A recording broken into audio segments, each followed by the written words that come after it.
Yeah,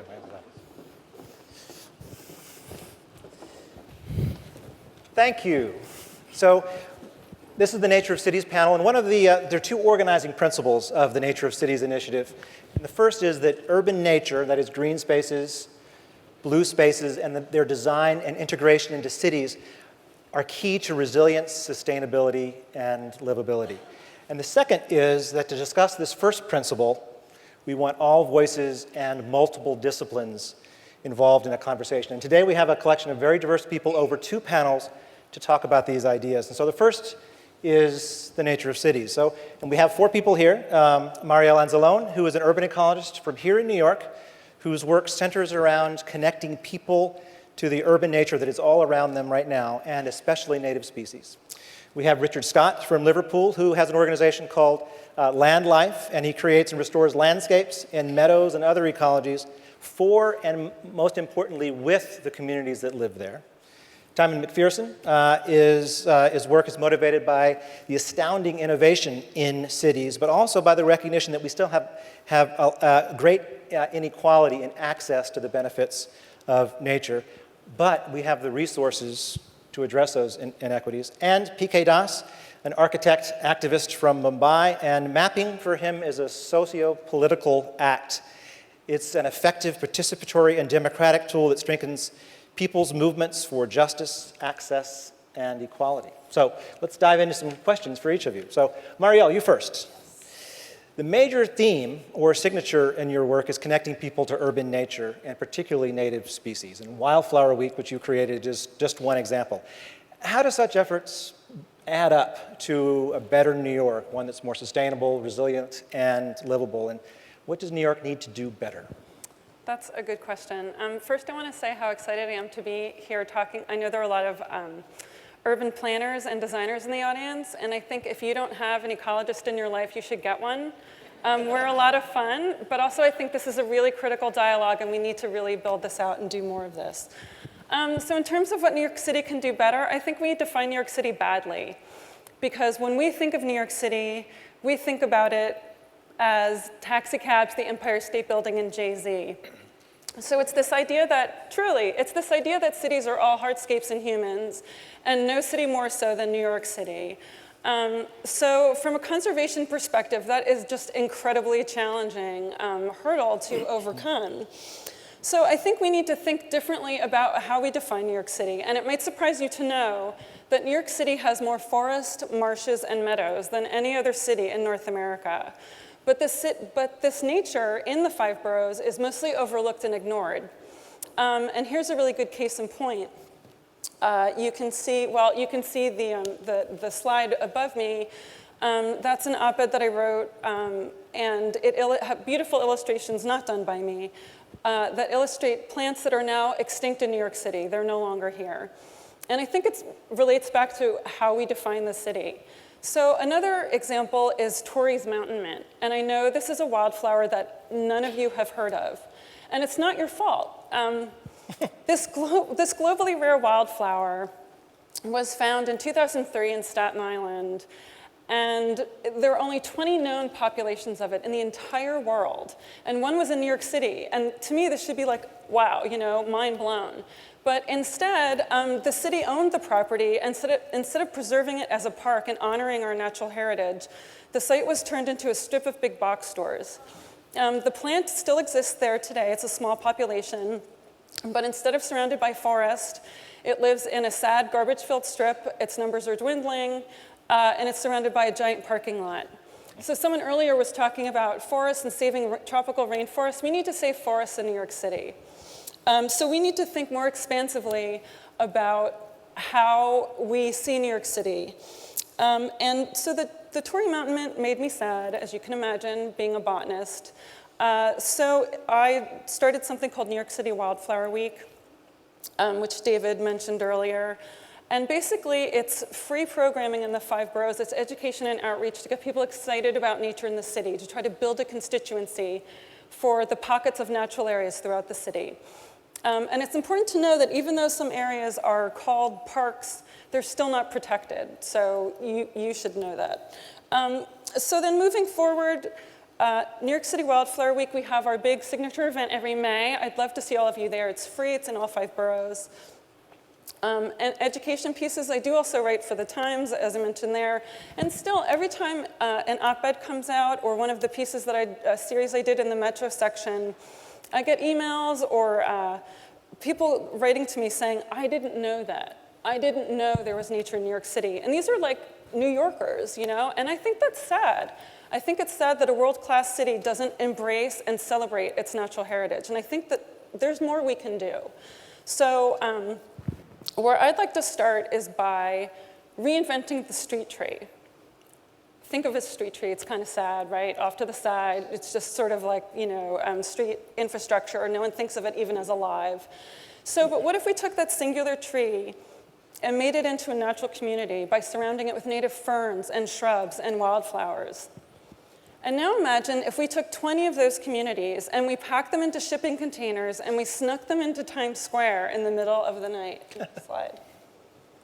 So this is what you would get, a pop-up forest in Times Square. And I know you laugh, but I'm seriously doing this. So anyone who's interested in partnering with me, I want you to come and talk to me. Because I think that this is starkly contrasts how we think of New York City. If a forest can make it in Times Square, it can make it anywhere, right? Truly, but so this is very sexy. And of course, you know, people will hopefully love and embrace this. But this isn't enough. I want to reach out to New Yorkers in their daily lives. What do most people see when they look out their windows? You know, I live in an apartment. I don't have a backyard. When I look out my window, it's not the most beautiful view shed in the world. So why don't we take these forests then and put them on every city block throughout the entire city? Now you have habitat for warblers and vireos and monarchs. We need to support these creatures that feed our souls. They support ecosystem services that we ignore. And it's also beneficial from a public health perspective. So in terms of livability, it makes us happier, it makes us healthier. People report being smarter even. So I was lucky enough to work with City Council for the past 2.5 years on a bill that was recently signed into law in February about urban biodiversity. So it was the first time that biodiversity was mentioned in any legislation in the city, which was very exciting, and basically saying that public spaces need to use native plants when they're planting plants. So that's great, but that's just a start, and I think there's a lot more we need to do. I'm looking forward to the next mayoral administration and hoping that they will take the lead from there. Thank you.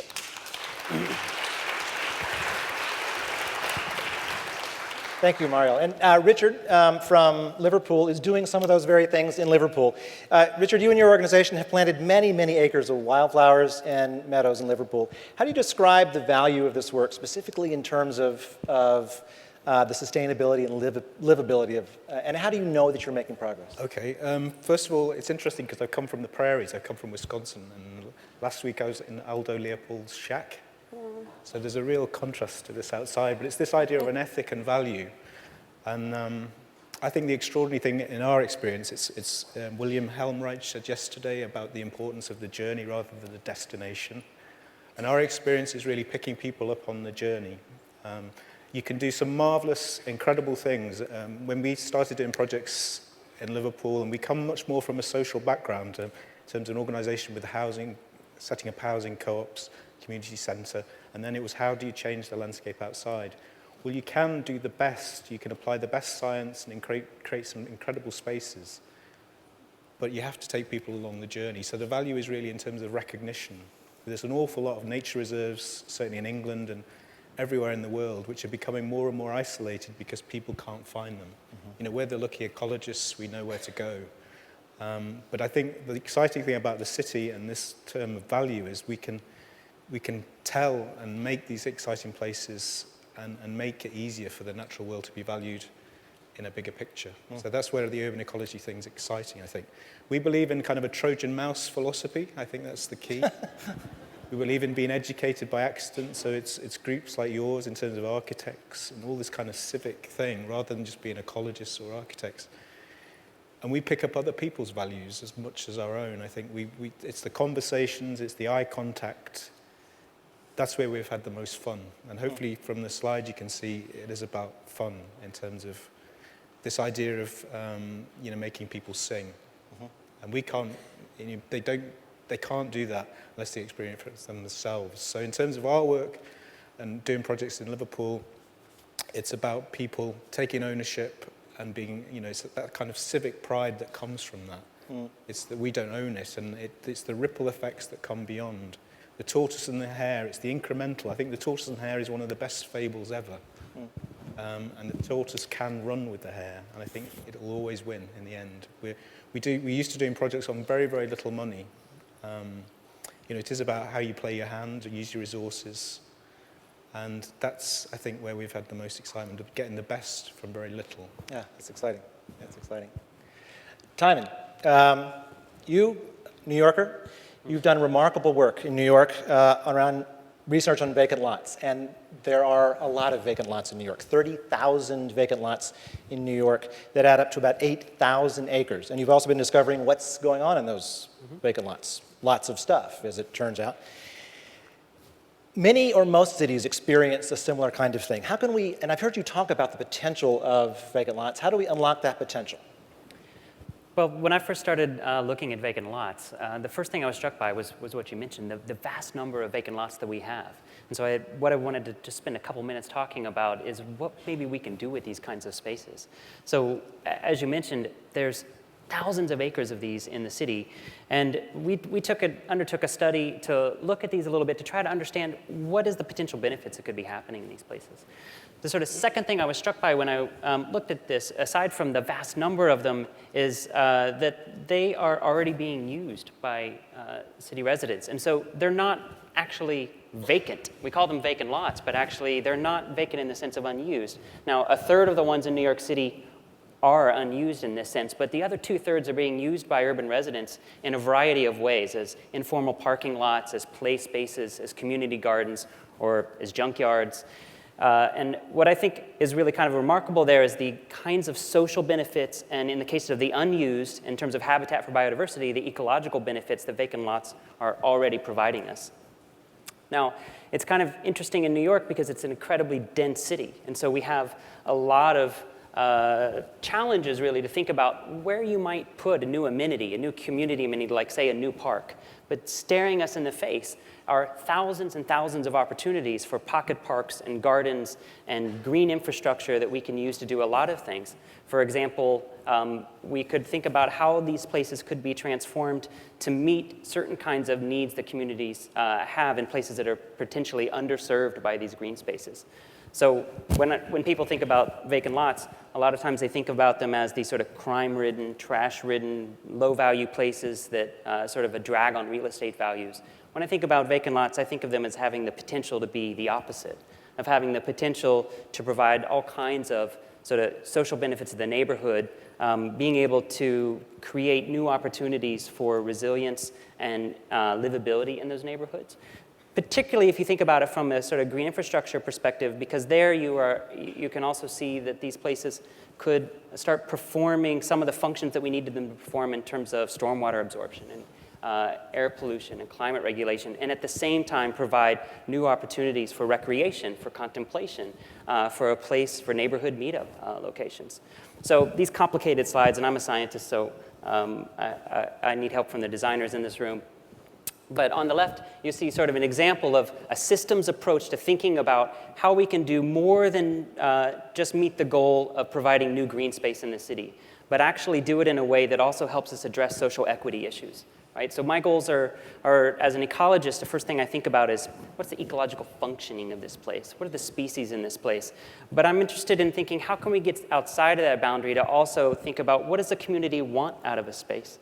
Right, besides maybe some abandoned parking lot. So on the top left, you see in dark purple an example of a systems approach that we undertook in my urban ecology lab to ask, well, what's the ecological function of these vacant lots? But also, what is the sort of overlay of neighborhood characteristics, socioeconomic data, demographic data to help us understand the sort of spatial array of all of these spaces in the city so that we could transform them potentially in a prioritized way, in a way where we can meet maximally the sort of social need for these kinds of spaces and at the same time do it in a way that can improve resilience. So I'll just take another minute and mention that in the dark purple dots, is an example of this kind of approach where using an amazing amount of data, building data, roads data, land use, land cover data, census data, et cetera, we're able to sort of stack all of this up and then ask, well, which spaces are performing well ecologically and which spaces are performing not so well?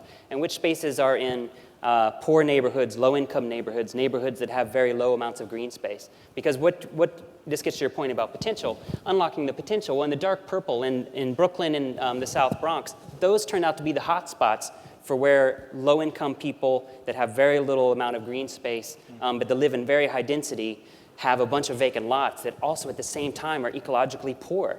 They're junkyards and parking lots. When you do that, you see, if we're in an era of, say, fiscal stringency, how can we prioritize our investments to maximally get the social and ecological return out of that? So this is an example of that. And then sort of a second case in point is if you expand this idea beyond vacant lots to think about green space all across the city, this is a map of New York and green infrastructure. You can see how, again, sort of adding up, looking at this from the case of different kinds of performances of these space. So if green infrastructure can be a performative kind of infrastructure in terms of removing air pollution, which is important for human health, in terms of absorbing carbon and absorbing stormwater, which we've heard multiple times is a major challenge in the city.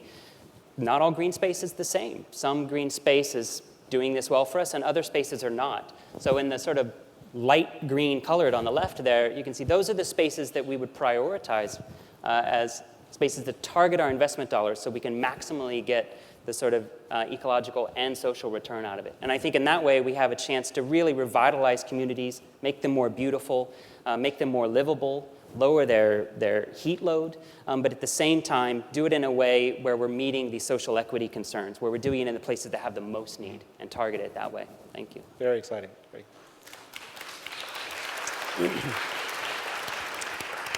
PK, welcome to New York. Thank you. Mumbai is almost 13 million people, but compared to New York, it has 1/100th of the amount of open space per person. 1/100th.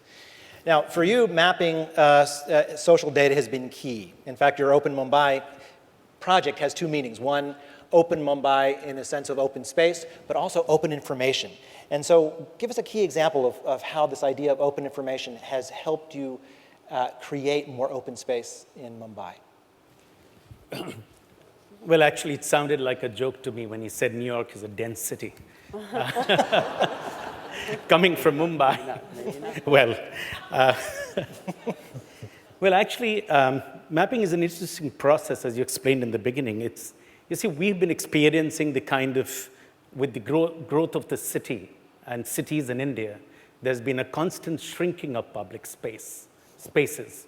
And what that means is not just the physical open spaces which are shrinking, but it's actually, as Richard Sennett put it in the morning, it's really the shrinking democratic space in cities. So I'm looking upon the mapping process as a way of a political dialogue in the city. And it's not just about physical beautification and, environmental issues. Of course, those are extremely important issues, but I'm using the mapping process as a tool as an instrument for public dialogue and instigating public participation and so on and so forth. So it's really about, the achievement of, as I believe, architecture, planning and architecture as being effective democratic tool for social change or tool of social change, and moving from utter degradation and disintegration of social, environmental, and all other conditions in the city. So one of the key issues, therefore, that I'm looking at mapping is to bring this information not just to public realm, public fold, but actually having a public data produced by the public. It's not just by the government surveyors and governments that put up their own data, because data, as Chomsky has forever said, is often manufactured. And if we have to challenge that, then we have to have our own people's data. And so mapping is a very interesting dynamic process. It's not just one-time documentation and survey. It's a continuous process that engages people continuously in the process of planning and development of a city and its environment and assessment of all its works, as it's not just been planned, but as it's being implemented and as it's been experienced upon completion. So what we have is an interesting picture that you saw in the first slide. If you could just go back for a moment to the first one, is the kind of enormous extent of natural assets that a city like Mumbai has, which had never been realized could be of enormous value to the city. And my question here was that we did this mapping only to consider how the vast extent of natural assets could actually be integrated into the development plans of the city, which means the north-south divide about the environment versus development, which sort of looks at environmental assets as being exclusive, barricaded for conservation, protection, etc., be broken down to its integration. And how could people really participate with these areas? That doesn't mean to walk over and damage and destroy these areas, but actually the ways of doing that, and that's what the Open Mumbai plan did. And we found, to the surprise of most politicians and people of the city, that actually 55% of the landmass or the area of Mumbai city is actually open because of the vast extent of natural assets, whether it be the wetlands or the creeks or the mangroves, the seafronts and so on and so forth. So therefore, the key objective of this mapping process, the limited objective of the mapping process of Open Mumbai was really to consider the integration of the natural assets into the development plan of the city. And at this point, the city's development plan is undergoing a major revision. And we are using this as a means to demanding that this be incorporated. But one of the big things that happened that you mentioned is the impact. When this exhibition happened in Mumbai, the exhibition actually continued for about a year because of popular demand. It was estimated for about 2 months. This happened at the Museum of Gallery of Modern Art. Sorry, my time is up, but I'll just wind up in a second. But every political party activist or leader without invitation came to this exhibition. Wow. And each of them committed to implement it. And the good thing is that the head of the state of Maharashtra, in which Mumbai comes, it's one of the states of India, actually has pledged his support, and they've constituted a committee now to see that the Open Mumbai ideas of the conservation and integration of the natural assets into the development plan is achieved. So I think that's been the outcome of the survey mapping and the exercise that we carried out. Beautiful. Wow. Yeah. So much to talk about. But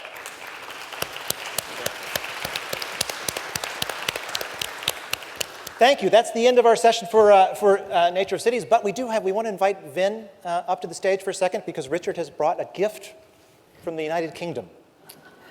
Well, it's the United Kingdom by Taliesin. This is a statuette by Frank Lloyd Wright, which I think embodies the spirit of nature and the city, with a poem by Tennyson, Flower in the Crannied Wall, which shows that really nature and the city are part of the same thing. That's great. That's really exciting. That is very beautiful. Thank you. We have a perfect place for this at MAS. It's so heavy.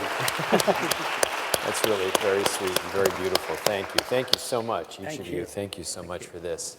Thank you, David. You have to stay. I'm staying. Here, stay. Thank you.